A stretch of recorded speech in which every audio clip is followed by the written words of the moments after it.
Long before books and libraries, before the written word became common, people gathered beneath the stars to tell stories. In ancient Greece, these stories were more than entertainment. They were the breath of a culture, a way to understand the mysteries of life, death, love, and the divine. They explained why the seasons changed, why storms rolled across the sea, why hearts could break, and why hope never truly vanished. The Greeks believed the world was alive with gods and spirits. Rivers carried voices, mountains held secrets, and every whisper of wind might be the breath of an unseen being. To live in such a world was to live with awe and with stories that could turn the unseen into words. Around fires, in temples, and across the marble steps of cities, these myths were spoken, sung, and carried from one generation to the next. Among them, there was a tale that stirred the heart more deeply than others, a story not of war or conquest, but of love, fragile, powerful, and eternal. It was the story of Orpheus, the greatest musician the world had ever known, and Eurydice, the woman whose beauty and grace captured his soul.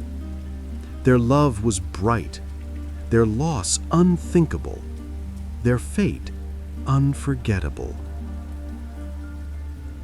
This tale, told for centuries, speaks of devotion so strong it dared to enter the realm of the dead. And though it ends with sorrow, its beauty is in the telling, its comfort in the rhythm of voices that remind us that love, even when lost, continues to echo through time. Tonight, let us walk slowly into this story. Let us move gently through the words, as if following the sound of a distant lyre in the quiet of night. Let the tale of Orpheus and Eurydice unfold, softly, like music carried on the wind. Orpheus was not like other men. His gift was not strength of arm or sharpness of blade, but the music that poured from his soul. Born in Thrace, a land of rolling hills and deep forests, he was said to be the son of Calliope, the muse of epic poetry, and a mortal king. From his mother, he inherited not only life, but a divine touch, the power to weave words and song into something that could move the very earth. From his earliest days, Orpheus showed a love for sound. As a boy, he listened to the wind rustling through leaves, to the rhythm of waves on the shore, to the distant cries of birds at dawn. To him, these were not random noises. They were patterns, melodies, songs waiting to be sung. When he touched a lyre, a simple instrument of strings and wood, the world seemed to answer him. His fingers found notes that shimmered like sunlight on water, deep as the roots of the earth, soft as falling snow. His fame spread quickly. Travelers told of how rivers slowed to hear him play, how trees bent their branches as if leaning closer, how even wild animals grew calm, resting in the glow of his music. Shepherds left their flocks to listen. Children fell asleep to the gentle strumming of his lyre. Elders wept, for his melodies stirred memories long buried in their hearts. But Orpheus was not only a musician, he was a poet, his voice carrying stories of gods and heroes, of beginnings and endings. When he sang, Time itself seemed to pause. The sun lingered longer on the horizon. The stars shone brighter. The night felt less cold. The gods themselves were said to have listened.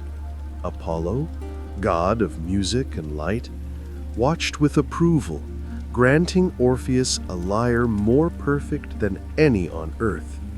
With it, his songs grew even more powerful. The strings hummed like the voice of the heavens, each note a bridge between mortal and divine. Yet Orpheus remained gentle, humble.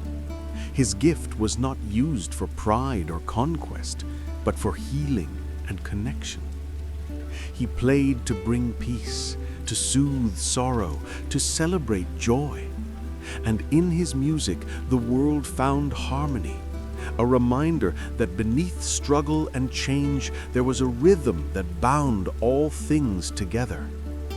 Still, for all his music, for all his power to move hearts, Orpheus was alone. His songs carried beauty, but his heart longed for someone to share it with, someone whose presence would be the echo to his melody. And in time, that echo came, in the form of a woman named Eurydice.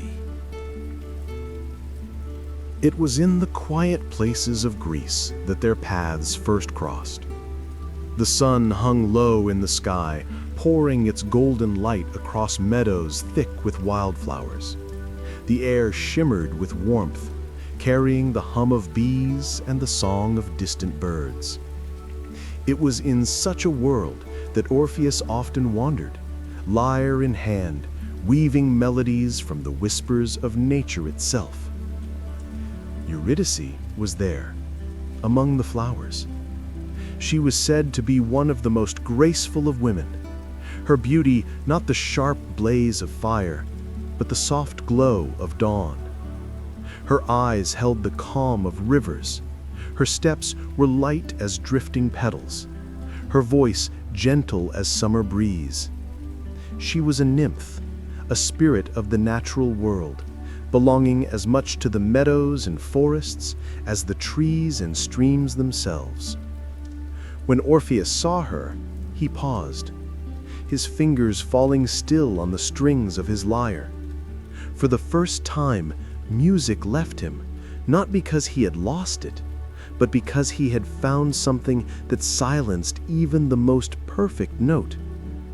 Eurydice, bent among the blossoms, lifting her face to the sun, became a melody greater than any he had ever played. And when she lifted her eyes to his, there was a stillness, a breathless pause in the world around them. The birds seemed to hush, the wind softened, the stream nearby slowed in its course. Their gaze held, and in that gaze, Orpheus felt the echo he had long sought. He played then, not as he had ever played before. His fingers found the strings almost without thought, and the air filled with a song that seemed born not of wood and string, but of heart itself. The melody was tender, unfolding like petals, rich with longing, bright with discovery. Eurydice listened, her lips parting in wonder, her eyes shining with something new and unfamiliar. The world responded. Flowers turned toward the sound, their heads lifting as though listening. Bees paused in their flight, circling slower, drawn into the rhythm. Even the stones at Eurydice's feet seemed to warm, to soften, as though the earth itself sighed at the music. She stepped closer, and he played softer, as though the space between them was sacred, a place to be entered with reverence. Her voice rose shy at first, then steadier, weaving with his song until their music became one. It was as though they had always sung together, two halves of a harmony that only now found its fullness. From that day, they were inseparable. Orpheus walked no meadow without Eurydice at his side. His songs grew brighter, fuller, shaped not by solitude, but by shared laughter, shared silence. She gathered flowers as he played, her hands weaving garlands that she placed gently upon his brow. He sang of her beauty, not in words alone, but in notes that captured her grace, her kindness, her quiet strength. The people spoke of them in whispers of admiration. They had seen Orpheus calm beasts with his lyre, but never had they seen him so transformed. His music no longer belonged only to the world, it belonged to her. And she, who had lived among fields and rivers, found in him a companion whose soul mirrored her own, vast and tender, filled with wonder. In time, their love grew into marriage. The day of their union was simple, held beneath the open sky.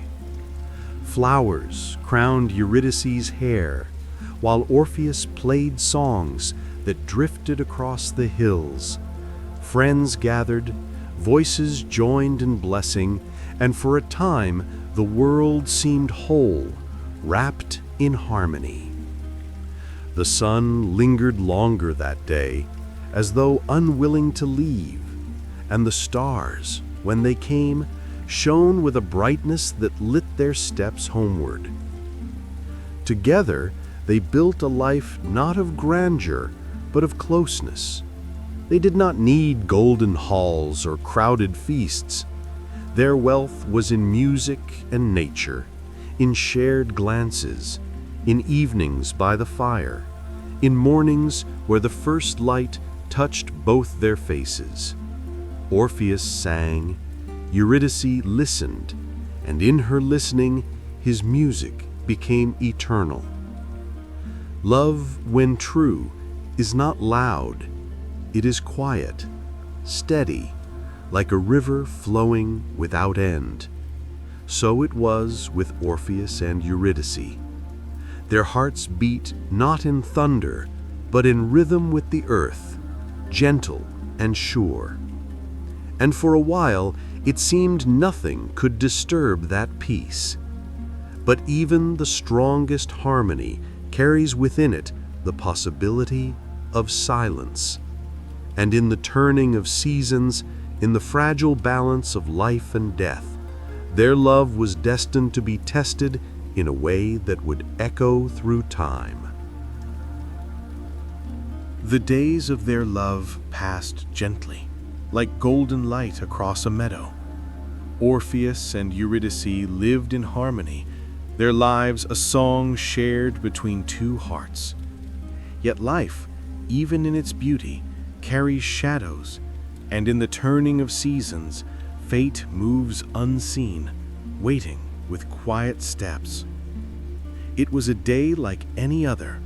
The sun warmed the hills, the air carried the scent of blossoms, and Eurydice walked among the fields, her laughter soft as wind in tall grass. She bent to gather flowers, weaving them into chains, her hands light, her thoughts filled with peace.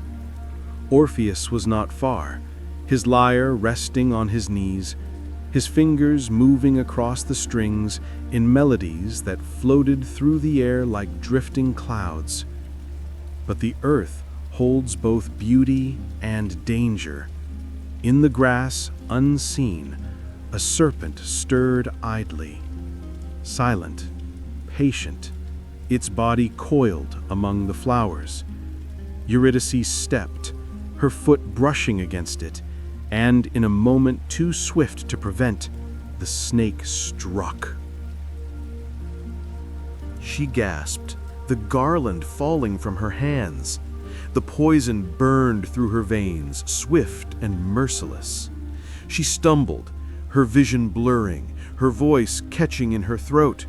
Orpheus, hearing her cry, rose at once, the lyre falling to the earth.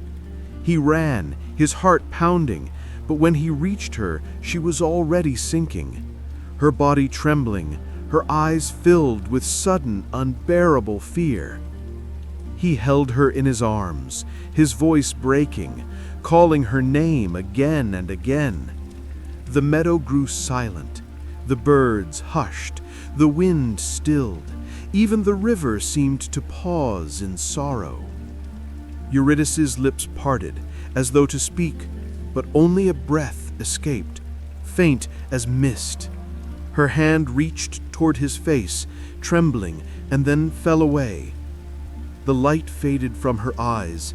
Her body grew still. The flowers she had gathered lay scattered across the ground, their colors bright against the shadow now falling over her. Orpheus cried out, a sound that tore through the air, a sound that carried grief so deep the world itself seemed to shudder. He laid her gently on the earth, his tears falling like rain upon her face. His lyre lay silent, but in his heart, music surged, not of joy, not of love, but of sorrow so vast it shook the very trees. He played then, his fingers trembling, and the song that rose was unlike any ever heard before. It was a song of loss, of love stolen too soon, of a heart broken open. His notes carried the weight of his grief across the hills, and the earth listened. The trees bent, their branches heavy with mourning. The rivers slowed, their waters darkening. Even the stones wept, dew forming upon them as though touched by sorrow. The people heard too. They came from villages and fields, drawn by the sound, their faces pale with awe and pity. They saw Orpheus bent over his lyre, his body shaking with each note, his tears unending. They knew then that the gods themselves must have heard, for such music could not belong to mortals alone. Yet no song, no cry could return Eurydice. Her spirit slipped into the shadows, drawn down to the realm of Hades, where all souls must go. The meadow where she fell remained bright with flowers, but to Orpheus it was only emptiness, a place of silence where once there had been laughter. Night came, but he did not move. He stayed beside her still form, the stars passing silently above. His music faltered, then returned, each note weaker, softer, as though the lyre itself wept with him. He whispered her name into the darkness, again and again, until his voice broke into silence. For days, Orpheus wandered, his lyre at his side, his eyes hollow. He no longer sang of joy, no longer wove tales of heroes or gods. His music became a river of sorrow, carrying him deeper into despair. Wherever he went, the world mourned with him. The birds fell silent, the animals lowered their heads, even the sky seemed dimmer. But in the depth of his grief, a thought took root, fragile, desperate, yet unyielding. Eurydice was gone, her soul carried to the underworld. Yet Orpheus was not only a man. He was a musician whose song could move the earth, the rivers, the stones themselves. If his music could soften hearts, calm beasts, stir gods, might it not also open the gates of death? The idea grew, fierce and unstoppable. He would not accept her loss. He would not let silence end their song. He would go to the underworld. He would find her.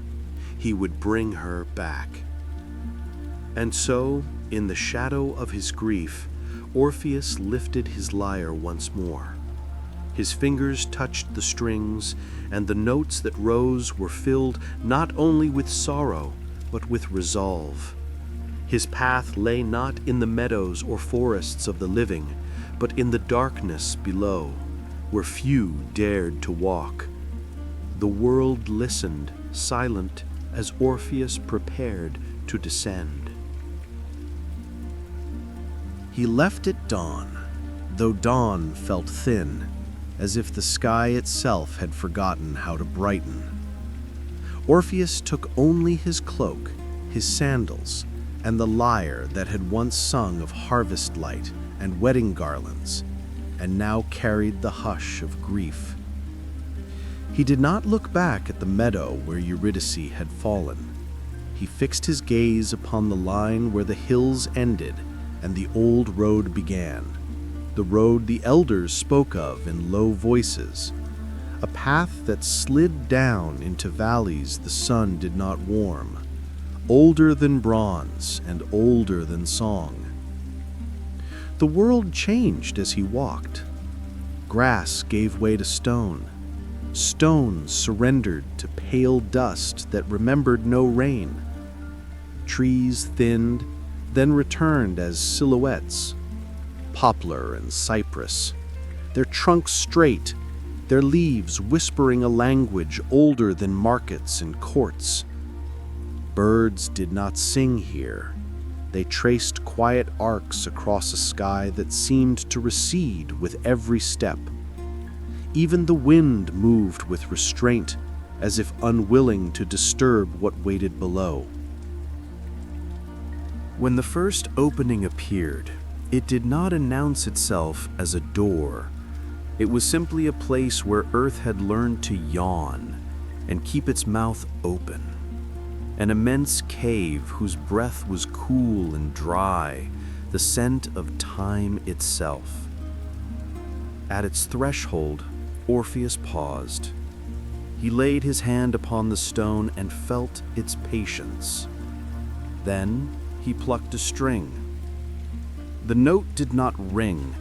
It lowered itself into the air and settled like dust. He added another and another, until a small stair of tones drifted into the entrance and disappeared. He followed them, the lyre light in his hands, his footsteps careful. Light retreated behind him with each pace. Ahead, darkness did not rush to meet him. It simply existed, complete and calm, as night does when the moon has no errands. The first guardians were not creatures with claws, but echoes. They tested the shape of his grief, repeating his footfalls at a distance, returning his breath to him a fraction of a moment later. Orpheus answered them with slow chords that fell like water into a still basin. The echoes accepted the offering and resumed their work, now mimicking the music as well as the steps, as if to carry word ahead that his singer was arriving. He walked for a long time. The passage dipped and rose, twisted and gently unwound. The air cooled further, not painfully, but decisively.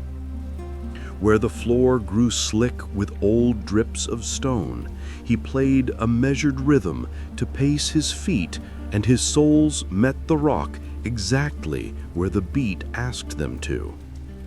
Where the ceiling lowered, he crouched, and the lyre's neck became a slender pillar between his chest and the stone above, supporting nothing and yet making the closeness bearable. Eventually the passage widened, and a pale light, neither sun nor flame, revealed a shore that was not a shore the living. A river lay dark and smooth, a band of night that had chosen to lie upon the earth. Its surface bore no wave, and its current spoke not in babble, but in a deep inward murmur, like someone remembering. On the near bank stood a solitary figure beside a boat, tethered by a rope as thin as regret. Charon did not challenge at once.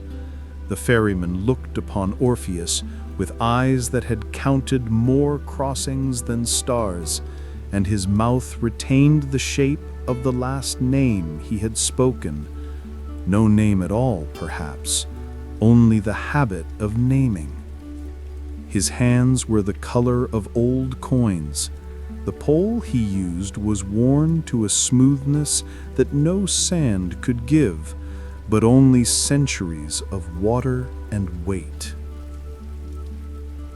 "I have no fare," Orpheus said, and his voice sounded fragile in the long room of the cavern. "I have only this," and he lifted the lyre. The ferryman's expression did not change, because his expressions had learned long ago that change was a distraction. Orpheus did not argue. He plucked a single tone and held it, then braided another through it so that the first did not feel abandoned. He built a small raft of sound on the air, nothing intricate, nothing boastful, a melody that knew how to wait. He sang no words, but the shape of his breath made meanings. A field, a wedding, a hand slipping from a hand and wanting to return. And something in the cave altered, not in the stone or the river, but in the space between them. Charon lowered his gaze, not in defeat, but in acknowledgement, as men lower their heads when the first rain of a longed-for season begins. He gestured to the boat. Orpheus stepped in and sat upon the plank that traded creak for silence. The river carried them without announcement. The ferryman's pole met the water sometimes the pole lifted only air, and still they went. The banks drew away, or the river broadened. There is no difference in such places. Orpheus did not look behind.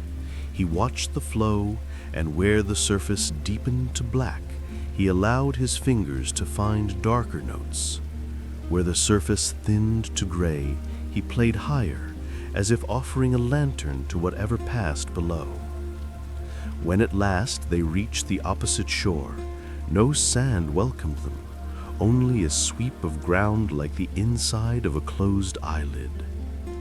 Orpheus thanked the ferryman with a bow and the gift of a final cadence that ended by refusing to end. Charon's face did not soften.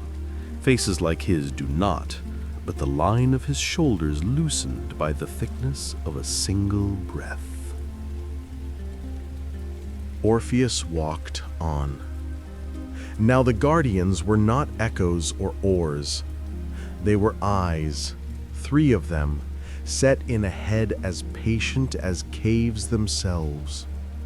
Cerberus lay with his paws stretched before him upon stone that had learned to be a threshold. Each head held a different kind of night. The first, the night of forests, smelling of damp and bark. The second, the night of cities when the lamps are out. The third, the night of the womb, warm and enclosed. Orpheus did not raise his hands in defense. He did not lower his eyes in false humility. He sat. He let the lyre rest upon his knees and began with the simplest pattern, thumb and finger,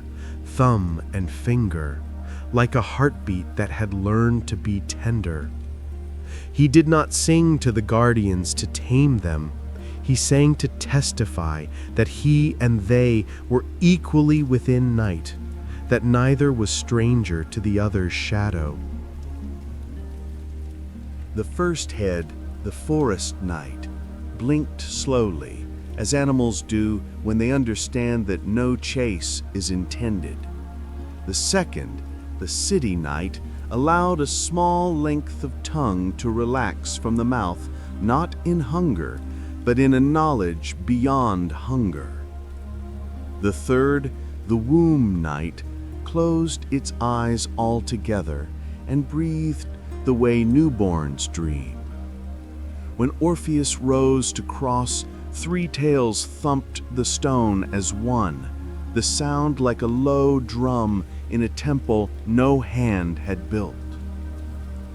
Beyond the hound, the way divided into many ways, all equally certain. Orpheus chose none of them by cleverness. He played a tone that matched the pitch of his wife's name when spoken into her hair. He waited.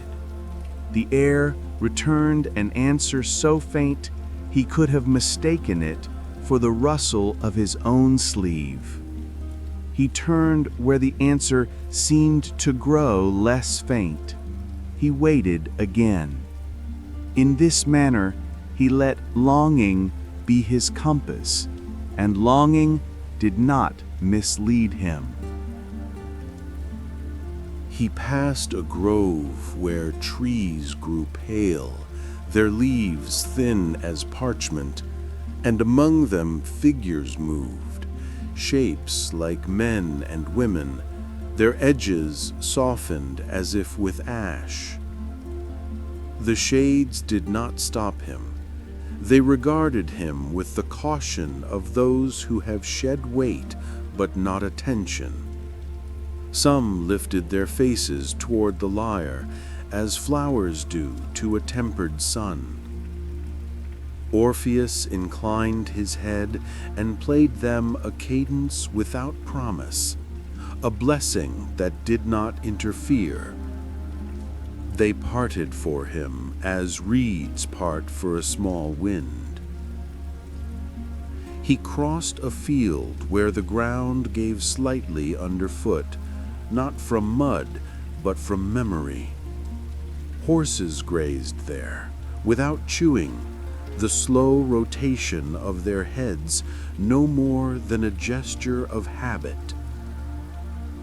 He played a line that the animals had known by instinct in the world above, the rhythm of hooves on dry sand, so that they might remember themselves without sorrow. Their ears turned, and their not chewing paused, and then they resumed the ancient courtesy of animals to accept presence without asking it to explain itself. Further on, a low sound began. At first, like the hum one sometimes hears when a shell is placed against the ear. Then, like many such hums, braided. Orpheus came to a channel where water did not move, yet went everywhere. This was Lethe, whose gift is forgetting. He stood at its edge and felt how a man could wish to lower his mouth and drink until all weights learned to float. His hands tightened on the lyre. He plucked a string that held the tautness of a memory a child has of a mother's hand. He plucked another that held the warmth of bread. He plucked a third that held the awkward grace of a first dance. He played a handful of such notes and then was still. Lethe sighed. The sigh was not refusal, it was correction. The river of forgetting respected the song of remembrance because remembrance had brought a man to stand still in a place where everyone else went always.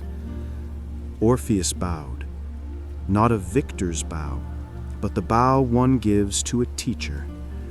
He skirted the channel and left both water and himself unbroken. At last, the air changed again, not colder this time, nor warmer, but more definite. The way rooms with thrones are definite, even when thrones are only stories. A hall opened before him. It did not glitter, it did not brood. It existed with the calm of a stone that knows it will outlast quarrels. Two figures sat within its gravity, the way mountains sit within horizons. Hades, a stillness given shape. Persephone, a season given face. Orpheus did not rush to the center. He stood where the floor and the silence agreed to meet, and let his shoulders rest as men do before they ask for that which has no price. He let the lyre speak first, because music knows how to ask without taking anything from the listener. He did not sing of conquest. He did not plead like a merchant. He offered the plain truth of what had been: a field, a wedding, the hiss of grass as it gave up a serpent, the weight of a body becoming no weight at all in his arms. The song entered the hall the way light sometimes enters even the most careful room, by being itself. Persephone's gaze lowered, not crushed by the tale, but held by its accuracy. She had known fields, and she had known thresholds, and she had known the sound a heart makes when it cannot keep what it has been asked to keep. Hades did not move. The god of below is not owned by every grief. He is the witness before whom grief learns whether it lies to itself. Orpheus ended not with a flourish, but with a surrender. He let the last tone find its own rest, the way a bird lands where it chooses on a branch that does not break. Then he spoke, not loudly. I have come for Eurydice. I have come to ask that she walk once more where sunlight can recognize her face. I have nothing to pay but what I have played. I have nothing to threaten. I can promise only that my asking will not be regretted. No one answered at once. A god's silences are useful. They measure the heart of the one who has spoken. Orpheus did not fill the pause with argument.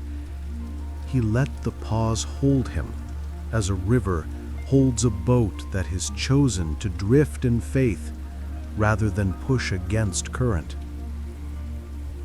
A movement then, not in the thrones, but in the air behind them, where something finer than mist began to gather the way dew gathers on grasses before a morning that is late to arrive. The shape that formed was not made of light or of dark. It was made of the absence of weight. It had stood once in meadows and had learned to lie down at the edge of sleep without fear. It had bent over garlands. It had smiled without display. Eurydice. Orpheus did not cry out. If he had, the sound would have broken something tender. He lowered his eyes to keep the shape from dissolving under the heat of his own hope. He lifted a hand instead and laid 2 fingers upon the strings. He played no melody now, but a single note, held steady, the way one holds a door open for a guest who is still far down the path. Persephone raised her face. Hades inclined his head, barely, an earthquake's width, no more. The hall acknowledged that something unordinary had entered it, not a mortal's intrusion, but a union of witness and plea carried well. Words would come, terms, a condition fine as thread and strict as winter. But for the first time since the meadow fell silent, Orpheus felt that the world had a seam he could touch with his hands. He stood and the underworld stood with him. Its rivers, its dogs, its fields, its thrones, its countless soft-footed shades, all listening to how a man might lift one life toward another, slowly, without noise, and without breaking the dark that still had work to do. And there, in that collected hush, the path home began to imagine itself. The hall did not echo when the music began again. It received. Notes settled on the flagstones the way leaves settle on a pond at dusk, without ripple, without insistence, as if the air had expected them all along. Orpheus did not hurry his hands. He let each tone find a place to rest, then brought another to lie beside it, a careful stacking of quiet that built a house no hammer had ever touched. He did not sing of pleading. He sang of the cup his wife once lifted, how the rim was chipped in a way only he could love. He sang of the shadow her hair made on her shoulder when afternoon turned toward evening. He sang of the small hesitation in her step when she chose whether to pick a violet or let it live another day. These were not grand things, but truthful ones, and the truthful things turned the underworld's gaze. Persephone's fingers, which had learned both the weight of seeds and the weightlessness of shade, rested upon her knee, then opened as if to feel the passage of an invisible breeze. Hades' stillness did not crack, but a different stillness entered the room, a stillness with listening inside it. Beyond the thresholds of the throne room, corridors remembered they were forests once. The great dog laid 3 heads upon his paws and practiced the oldest art, staying. The ferryman paused his hand upon the pole and discovered that pausing and moving were brothers. In the gray meadows where asphodel blooms without scent, the uncounted dead stood in their familiar way, neither eager nor reluctant, yet their faces turned slightly toward the sound as one turns toward a name called quietly and correctly. The song moved without pushing. It passed beneath archways and over waters. It entered rooms where punishments ran like clocks. Tantalus reached again toward the surface that retreated always. Today, the water did not rise. It merely forgot to leave. It held at his ankle a coolness without promise, and he lowered his hand not to seize, but to feel. Sisyphus braced his shoulder to the stone and found that the stone's intent had softened to curiosity. The Danaids lifted their jars and watched the leaks slow to the pace of a drowsy rain. Ixion's wheel did not stop, but it considered rest, and in that consideration there was mercy. Orpheus did not go to them. He did not leave the hall, but the music went, and where it went, labor remembered why it had been called labor, not torment, because it was meant to end some day, somewhere, for someone. He did not challenge decree. He addressed the human in it, the hand that once held, the body that once warmed, the laugh that once rose without asking permission. Words came, quiet as moths. He spoke them into the space the music had made. I have walked to the edge of your river and let my name loosen from my throat. I have stood before your gates and acknowledged the patience of your hound. I have not asked your halls to become less than themselves. I have asked only that you allow a footstep to be heard again where it was cut off too soon. He did not say Eurydice's name the way a man shouts to find a missing child. He said it like a word one says to oneself at the hinge of sleep. A word meant not to wake a house, but to keep a dream from leaving. The syllables floated and stayed. A sound answered him. It was not a voice, and yet it was more than silence. It came from Persephone's half-year fields, from the pomegranate rind, from the coolness of a hand that has lain upon marble and learned that warmth is a visitor. It was the sound of permission imagining itself. Hades spoke, not loudly. You have not lied to me. It was a strange compliment, and the only one that mattered. A god of endings does not need to be charmed. He needs to be addressed with the exact weight of what is. You ask to make the world misshapen by one breath, he said. You ask for a law to fold. His gaze did not accuse. It placed the truth upon the table and allowed Orpheus to see the shape of what he had brought. The dead are not a store that can be raided. They are the number that keeps the living honest. Orpheus let the words stand. Then he answered with the only arithmetic he knew. He played the interval between two notes that love makes when it must learn to be patient. He held them apart, then let them lean toward one another until the ear felt the sun cross a threshold. Persephone lifted her eyes fully now. There is always a door, she said, not a contradiction of her husband, but a parallel thought.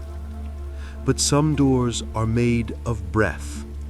They remain open only while breath remembers itself. Hades's gaze moved the width of a heartbeat toward her. In that small turning lay a season's worth of wheat and frost. When he faced Orpheus again, decision had already finished its quiet walk and taken its chair. She may rise, he said, not because you are louder than decree, but because you have addressed what decree forgets, how things feel while they are still here. She may rise with you, but the law will be honored in the manner of its choosing. Persephone spoke the choosing. You will go before her, she said. She will follow. You must not look back, not once, not for reassurance, not for love's ache, not for the proof the living always demand of what they already know. When you have both come into the light, the true light of the upper world, not the half-light of our thresholds, then you may turn, and turning, find her. The condition drew no blood, broke no bone. It asked only what is hardest for the heart that loves, to trust what it cannot touch. Orpheus bowed his head. He understood the bargain in the body, not only in the ear. He had spent a lifetime letting sound go in order to receive it back as music. He would now let sight go and receive it back as presence. That was the meaning, and meanings are easy to say. He also understood the more difficult truth.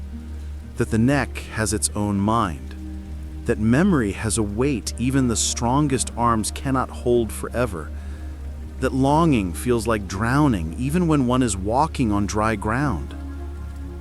"I will not look," he said, and the vow had the texture of a man tying a knot with cold fingers and believing it will hold. Persephone rose, not as a queen rises before a court, but as a woman stands when she is ready to walk. From the distance behind the thrones, Eurydice's shape steadied as dew steadies upon a leaf before it yields to the sun. Orpheus kept his eyes upon the floor where his next step would land. He let the music speak one more time, not a song now, but a thread, slender and strong enough to be held between rooms. He played for Eurydice a line that said, "This is forward. This is the turn the path makes without our permission, and we will keep to it together." They began.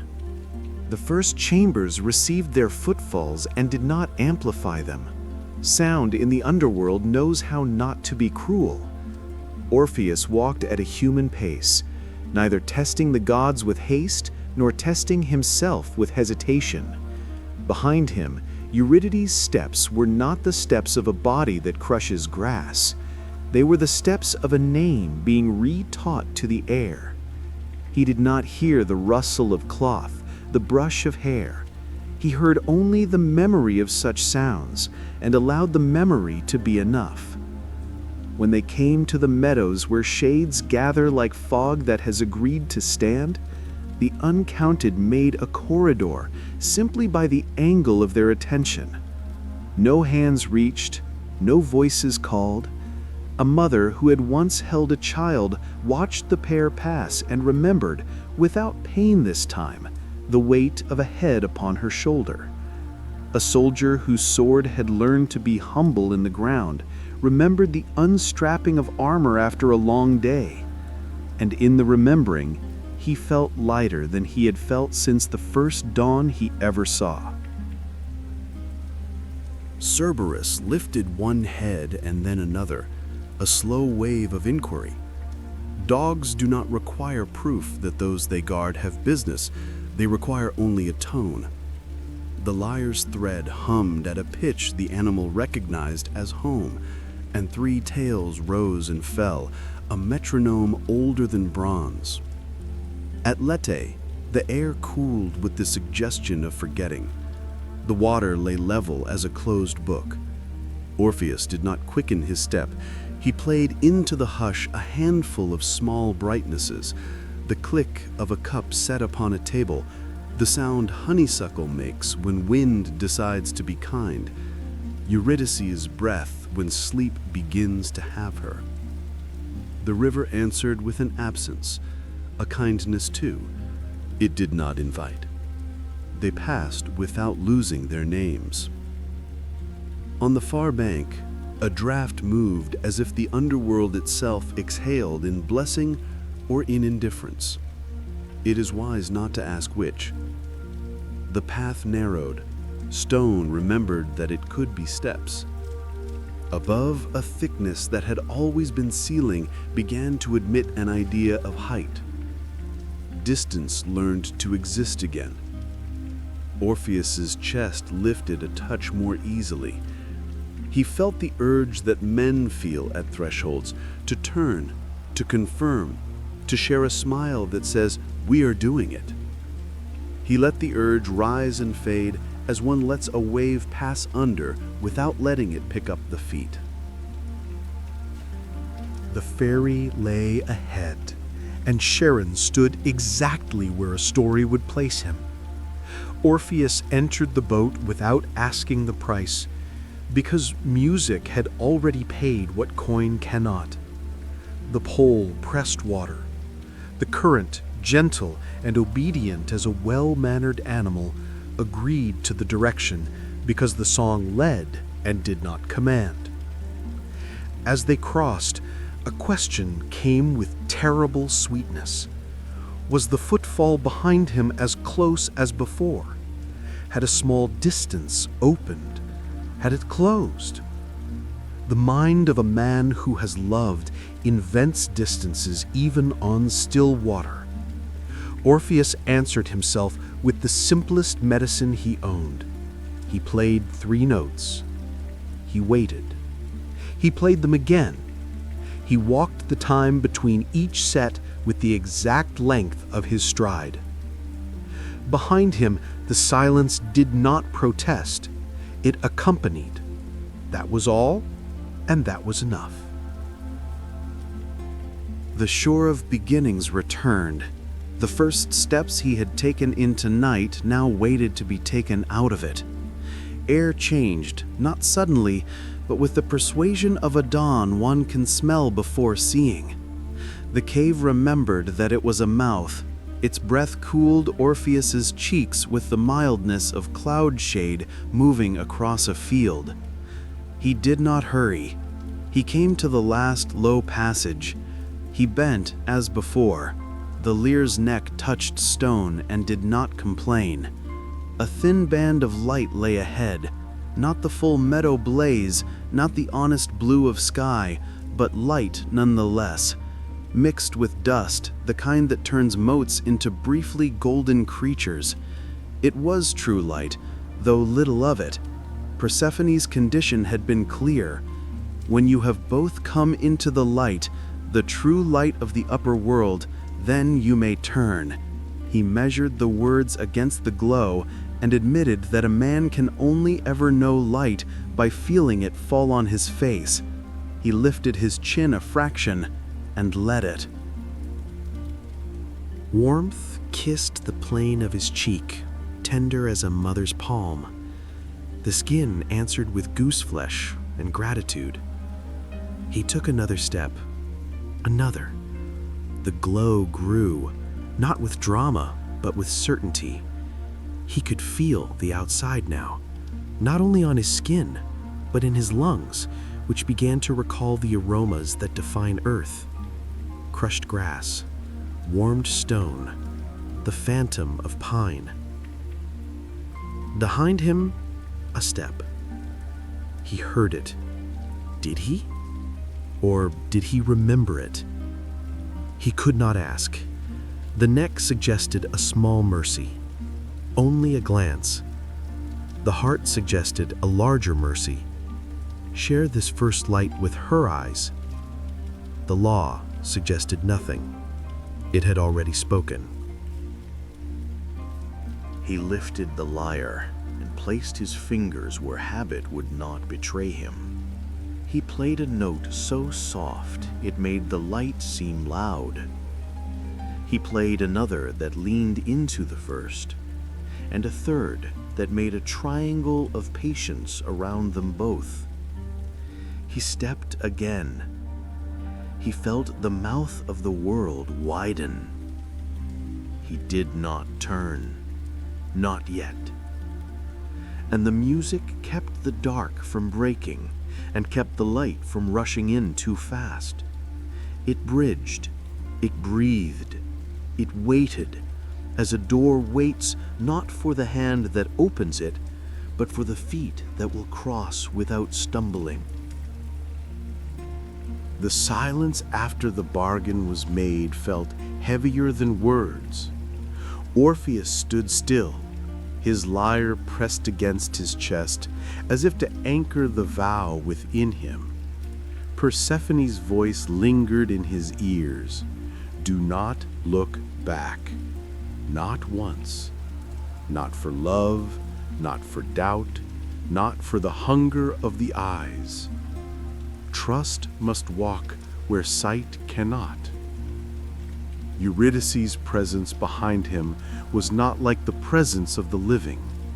It was faint, like a candle kept in another room, like the warmth of a memory that refuses to fade. He could not hear the swish of her dress nor the sound of her breath. What reached him was only the awareness that she followed, a thread so delicate that the least tug of doubt could unravel it. The first steps of their ascent were cautious. The path out of Hades was not smooth. It wound upward, narrow and steep, as though the earth itself resisted releasing what it had claimed. Orpheus fixed his gaze on the faint glimmer ahead, the suggestion of daylight. His feet touched stone with careful rhythm, his hands brushing the strings to steady his heart. Each note was a reminder. Forward, always forward. Behind him, silence walked. Sometimes it grew so deep that his chest tightened. Was she truly there? Had Hades deceived him? Or worse, had he deceived himself, mistaking hope for reality? The thought pressed upon him, cold as the stones beneath his feet. He longed to glance back, just once, to see her face, to be certain. But the law of gods is sharper than steel. He clenched his jaw and took another step. The tunnel narrowed. Its walls leaned inward, damp and breathing with the weight of the world above. Orpheus lowered his head, pressing forward, his lyre glowing softly in the gloom. The sound of his strings bounced gently against the rock, echoing like distant companions. He played not for the gods, not for himself, but for Eurydice, so that if she could hear, she would know the path was true, that he had not abandoned her. At the bend, where the air grew lighter, temptation struck like a whisper. The faintest suggestion of her presence brushed him, as if her hand had nearly touched his shoulder. His throat ached to turn, to call her name, to confirm she walked behind. But he bit his lip, letting the pain be his anchor. Trust, he told himself, trust or lose her forever. The climb stretched longer than any road he had walked. Time had no measure here, only the pounding of his heart and the pull of yearning. He thought of the meadow where she had smiled among the flowers. He thought of her laugh, the way her hair had caught the light. These memories weighed him down, for each begged him to turn, to see if they lived again in the shade behind him. Yet he lifted his face toward the promise of daylight, step after step, holding himself steady with music and memory. The cave mouth widened. Light seeped in, pale at first, then stronger. The air shifted, carrying the scent of soil, of grass, of the living earth. Orpheus's heart surged. The upper world was close. Freedom was close. She was close.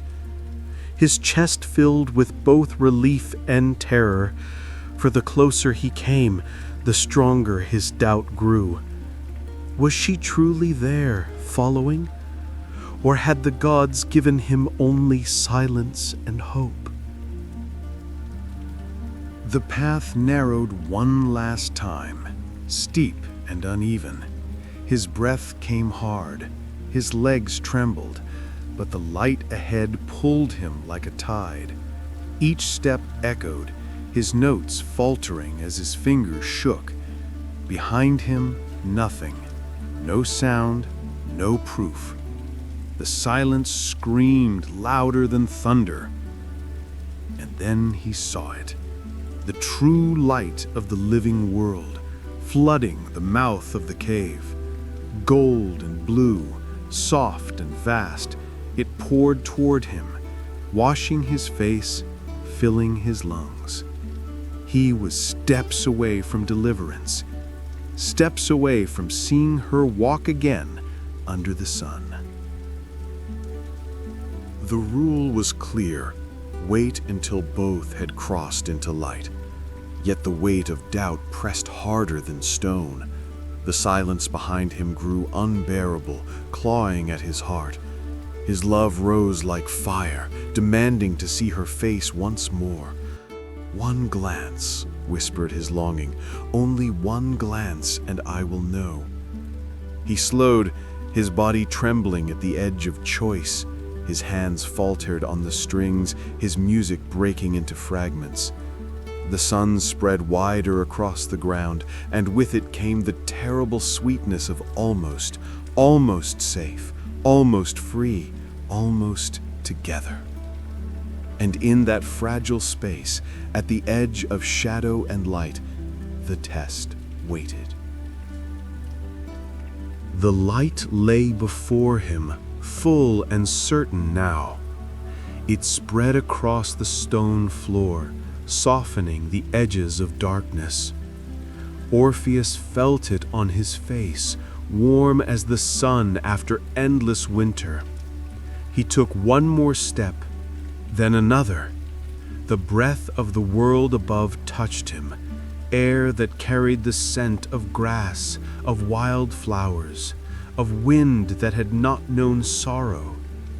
And yet the silence behind him grew too heavy to bear. He could not hear her. He could not feel her. Only absence pressed at his back, sharp as hunger. Doubt rose like a storm. Was she there? Had the gods lied? Had he walked alone all this way, cradling only memory? He lifted his hand to the lyre, but the strings trembled under his fingers. Music could no longer quiet the ache. His heart cried for proof, for her eyes, for one glimpse to confirm that love had not been stolen twice. At the very edge of light, just as the shadow thinned to gold, he turned. She was there. Eurydice, pale as moonlight, her form shimmering like dew at dawn. Her eyes met his, and in them lived love, endless, faithful, yearning. But even as he saw her, she began to fade. The moment his gaze broke the vow, the bond unraveled. Her lips parted as if to speak his name one last time, but the sound never reached him.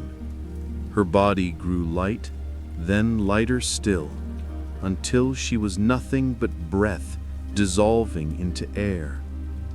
"Eurydice!" His cry tore from him, raw and desperate. He reached out, but his arms closed around emptiness.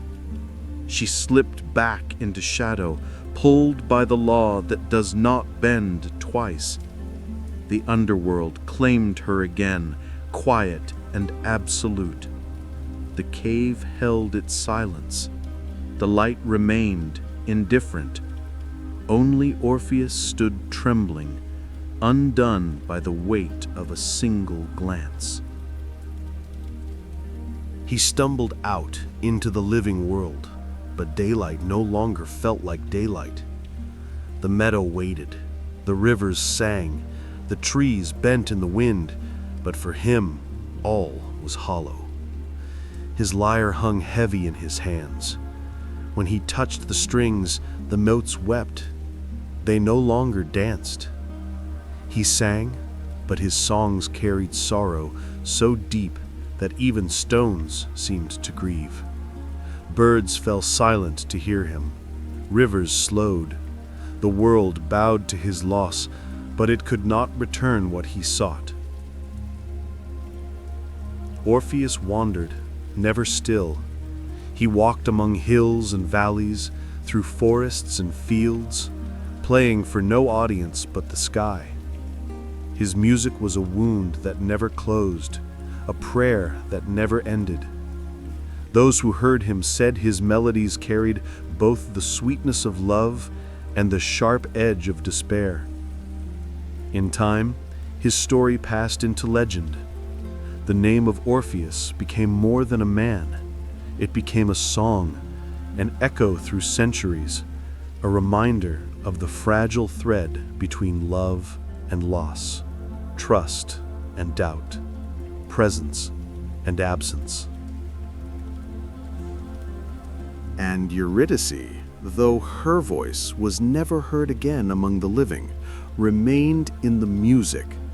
Every note was her shadow, her smile, her touch.